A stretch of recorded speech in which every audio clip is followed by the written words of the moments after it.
Nirmati Property Management. Contact 7667008999. Fourth estate Tamil நேயர்களுக்கு வணக்கம். இது உங்கள் ஃபோர்த் எஸ்டேட் தமிழ் வழங்கும் தலையங்கம் நிகழ்ச்சி. இன்றைக்கு தலையங்கம் நிகழ்ச்சியில் சாதிவாரி கணக்கெடுப்பு குறித்தும் அந்த சாதிவாரி கணக்கெடுப்பை குறித்த சமீபத்தில் எழுந்திருக்கக்கூடிய வாத பிரதிவாதங்கள் குறித்து தான் பார்க்க போகிறோம். வாங்க நிகழ்ச்சிக்குள்ளே பயணிக்கலாம்.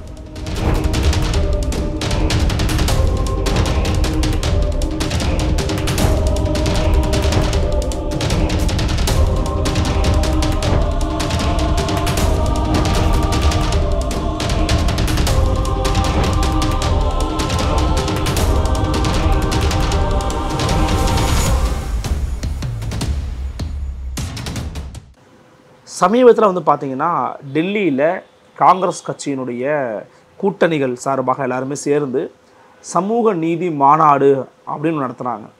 அந்த சமூக நீதி மாநாட்டில் அவங்க முக்கியமாக வைத்த ஒரு கோரிக்கை அப்படிங்கிறது என்னென்னு பார்த்தீங்கன்னா, சாதிவாரி கணக்கெடுப்பை நடத்தி ஆக வேண்டும். காங்கிரஸ் கட்சி ஆட்சிக்கு வந்தால் இந்தியா முழுவதும் சாதிவாரி கணக்கெடுப்பை நடத்துவோம் அப்படின்னு சொல்லி பேசியிருந்தார் திரு ராகுல் காந்தி அவர்கள். அது மட்டும் இல்லாமல் 70 ஆண்டுகளுக்கு பிறகு இந்தியாவில் எடுக்கப்பட இருக்கக்கூடிய ஒரு மிக முக்கியமான நடவடிக்கையாக இந்த நடவடிக்கை இருக்கும். மேலும் இது அடுத்தபடியாக இந்தியா எதை நோக்கி செல்ல வேண்டும், இந்திய மக்களின் நிலை எவ்வாறு இருக்கிறது போன்ற எல்லா விதமான விஷயங்களையும் கண்டறிவதற்கும் அடுத்த கட்டமான திட்டங்களை செயல்படுத்துவதற்குமான ஒரு அடிப்படையாக இது அமையும் அப்படின்னு பேசியிருந்தார் திரு ராகுல் காந்தி அவர்கள். ஆனால் இப்படியான மிக முக்கியமான நடவடிக்கைகளை பற்றி பேசக்கூடிய எனக்கு சீரியஸ்னஸ் கிடையாது, நான் பொறுப்பு இல்லாமல் இருந்துக்கிட்டு இருக்கேன், அரசியலில் ஆர்வம் இல்லாமல் இருந்துக்கிட்டு இருக்கேன் அப்படின்னெல்லாம் எதிரில் இருக்கிறவங்க விமர்சனம் பண்ணுறாங்க. நல்லா யோசிச்சு பாருங்கள், சீரியஸ்னஸ் இல்லாதவங்க தான் மகாத்மா காந்தி ஊரக வேலைவாய்ப்பு திட்டம், நிலம் கையகப்படுத்தும் திட்டம் போன்றவற்றையெல்லாம் கொண்டு வருவாங்களா? உங்கள் கையில் லவுட் ஸ்பீக்கர் இல்லை அப்படிங்கிறதுக்காக எனக்கு சீரியஸ்னஸ் இல்லைங்கிறது அர்த்தம் கிடையாது. எனக்கு சீரியஸ்னஸ் இருக்கிறதன் காரணமாகத்தான், எங்கள் கட்சிக்கு இருக்கிறதன் காரணமாகத்தான் இதை பற்றிலாம் நாங்கள் பேசிக்கிட்டு இருக்கோம். இது மட்டும் இல்லாமல் ஊடகங்கள், நீதித்துறை, தனியார் மருத்துவமனைகள், மிகப்பெரிய தனியார் நிறுவனங்கள் ஆகியவற்றில் ஓபிசி பட்டியல் இன மக்களுக்கான இடஒதுக்கீடு எப்படி இருந்துக்கிட்டு இருக்கு, அவங்க எத்தனை பேர் இருக்கிறாங்க அப்படிங்கிற டேட்டாவெல்லாம் நமக்கு தெரியாமல் இருக்குது அப்படிங்கிறதையும் கூடுதலாக பேசியிருந்தார் திரு ராகுல் காந்தி. இது போன்ற இடங்கள்லாம் ரொம்ப கம்மியாகத்தான் ஓபிசியும் எஸ்சி எஸ்டி மக்களும் இருந்துக்கிட்டு இருக்காங்க. எனக்கு தனிப்பட்ட முறையில் கேஸ்ட் மேலாம் ஆர்வம் கிடையாது, சாதி ரீதியாக ஒருங்கிணையணும் அப்படிங்கிற விருப்பம் கிடையாது. ஆனால் இந்த நாட்டில் எவ்வளவு சாதியை சேர்ந்த எவ்வளவு மக்கள் வாழ்கிறார்கள் அப்படிங்கிற கணக்கெடுப்பு கட்டாயமாக தேவை. ஏன் நான் அப்படி கேட்குறேன்னா, இது நியாயத்தின் பால் ஆர்வம் இருப்பதன் காரணமாக கேட்குறேன். 90% மக்கள் இந்த இந்திய நாட்டில் அநியாயமாக ஏமாற்றப்பட்டு கொண்டிருக்கிறார்கள். அவர்களுக்காக தான் சாதிவாரி கணக்கெடுப்பை நான் கேட்கிறேன். ஆனால் தங்களை தேசபக்தர்கள், தேசத்தை காப்பவர்கள் என்று கூறிக்கொள்பவர்கள் இந்த சாதிவாரி கணக்கெடுப்பு எனும் எக்ஸ்ரேக்கு பயப்படுறாங்க. குறிப்பாக பிரதமர் மோடி பயப்படுகிறார், அஞ்சுகிறார் அப்படின்னு குற்றச்சாட்டு முன்வச்சிருக்கிறார் திரு ராகுல் காந்தி.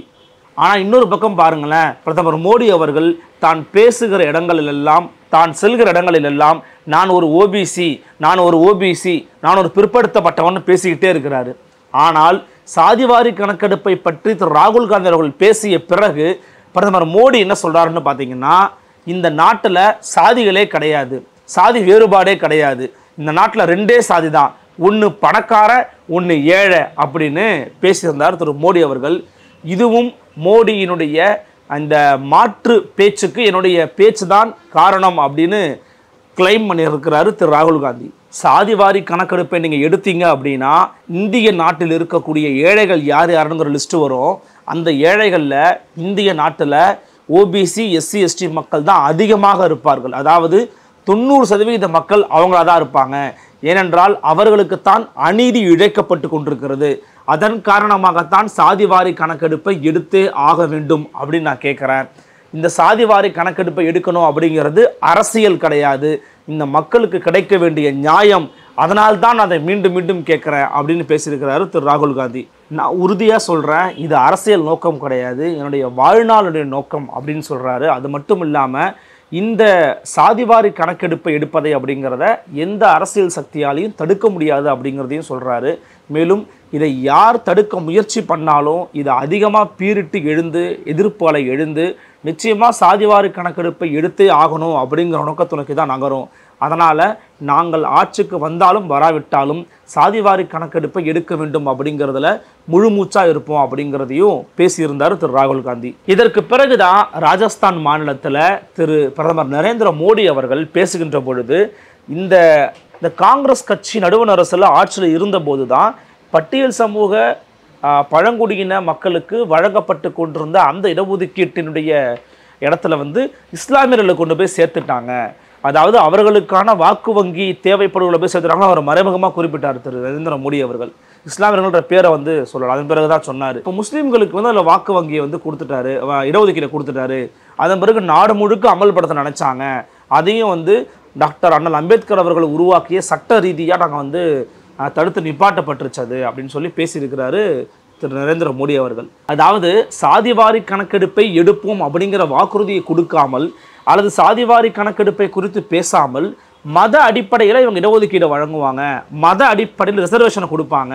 இந்த நாட்டில் ஏழைகள்லாம் கிடையாது, இந்த நாட்டில் சாதி எல்லாம் கிடையாது, ஒன்லி பணக்காரன் மற்றும் ஏழைகள் மட்டும்தான் அப்படின்னே பேசிக்கிட்டு இருக்கிறார் திரு மோடி அவர்கள்.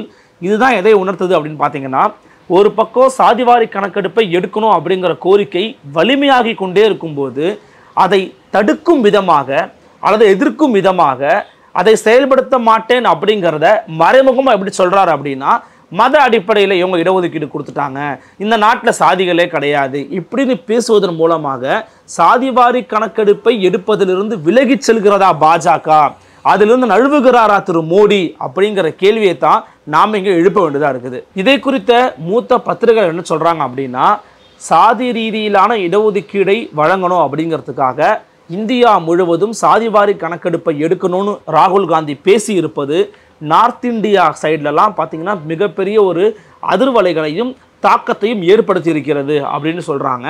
குறிப்பாக ஒரு 10 ஆண்டு காலமாக இந்தியா முழுவதும் இருக்கக்கூடிய மக்கள் எந்த விதமான வேலை வாய்ப்பையோ பொருளாதார ரீதியிலான வளர்ச்சியையோ தனி மனித வளர்ச்சியையோ இன்னும் அதிகமாக பார்க்காம இருக்கிறாங்க. அப்போ அவங்களுக்கு பர்சனலாகவே நம்ம ஏன் இன்னும் வளராமல் இருக்கிறோம், நம்ம ஏன் இப்படி இருக்கிறோம் அப்படிங்கிற எண்ணம் வரும். அப்படின்னா அந்த எண்ணத்தை காங்கிரஸ் கட்சி ஏற்படுத்தி எதிர்க்கட்சிகள் ஏற்படுத்தி நீங்கள் இந்த மாதிரி விஷயத்தில் இருக்கிறீங்க, ஓபிசி எஸ்சி எஸ்டி மக்கள் இடஒதுக்கீடு விவகாரத்தில் புறக்கணிக்கப்பட்டிருக்கிறாங்க, ஏமாற்றப்பட்டிருக்கிறாங்க.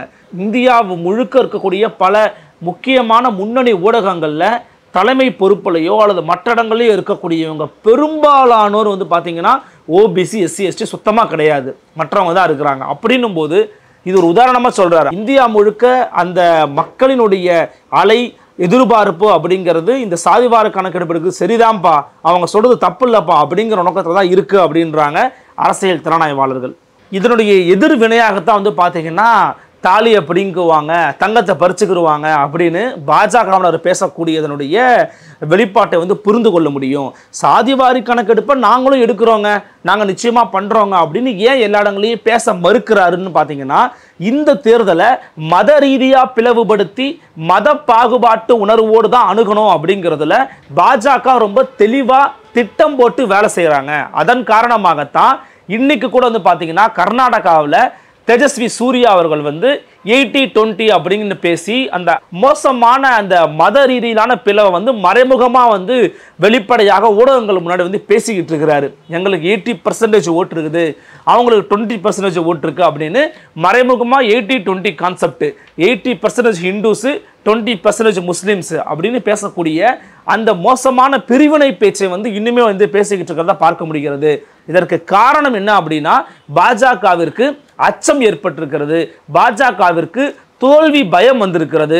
அதன் வெளிப்பாடு தான் இப்படிப்பட்ட பேச்சுகள் அப்படின்னு சொல்றாங்க அரசியல் நோக்கர்கள். அரசியல்வாதிகள் எந்த விஷயத்தை அரசியலுக்காக பேசுறாங்களா இல்லையாங்கிறதெல்லாம் ஒரு பக்கம் ஒதுக்கி வச்சுட்டு நம்ம பார்த்தோம் அப்படின்னா, சாதிவாரி கணக்கெடுப்பு அப்படிங்கிறது மிக நிச்சயமாக தேவைப்படக்கூடிய ஒன்று தான். ஒவ்வொரு மாநிலங்களுமே சாதிவாரி கணக்கெடுப்பை எடுக்கலாம் அப்படிங்கிற மாதிரியான சாத்தியக்கூறுகளை சொல்கிறாங்க.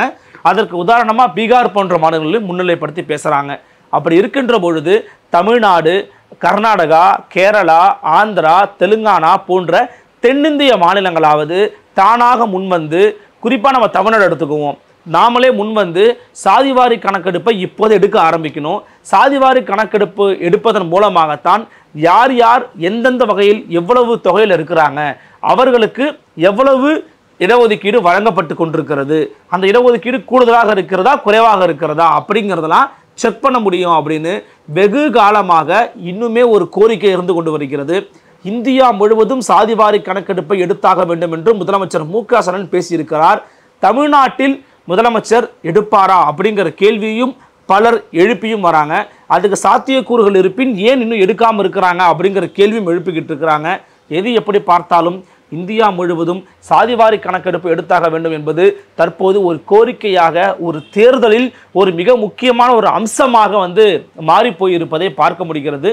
பொறுத்திருந்து பார்க்கலாம் ஜூன் 4ஆம் தேதி இந்த பேச்சுகளுடைய எதிரொலி எப்படி இருக்கிறது என்று. நன்றி. மற்றும் ஒரு தலையங்கம் நிகழ்ச்சியில் உங்களை சந்திக்கிறேன். வணக்கம்.